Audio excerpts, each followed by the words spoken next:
One of the things that I recommend highly is that you find someone in your organization who you feel is a good communicator. Practice your writing, practice your oral presentations. Communication is vital to your careers, as you know. So we said it before, and we're going to say it again. Communication skills are going to be one of the best ways to propel your career in the AEC industry. Well, in today's engineering management lesson, our guest Pam Hurley, who holds a doctorate and also leads Hurley Write Incorporated, is going to give us two different tips on how to better our communication skills. Let's jump right in.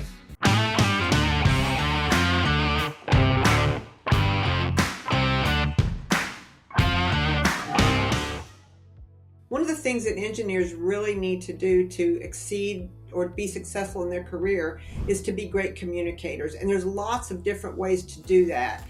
One of the things that I recommend highly is that you find someone in your organization who you feel is a good communicator. Emulate them, talk to them, ask them questions. That's a really great way to become a better communicator.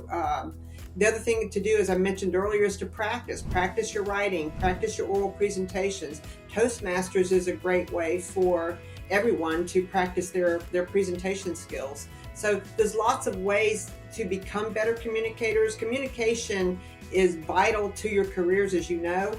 And so those are two of my best recommendations. All right, everybody, I hope that you have enjoyed this lesson that we've gotten today from Pam. And I'm just going to say it one more time in case you didn't hear it before.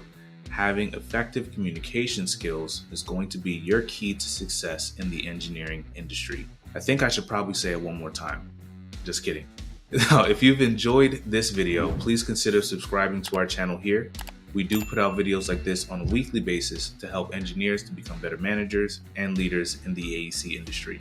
I'll see you all next week.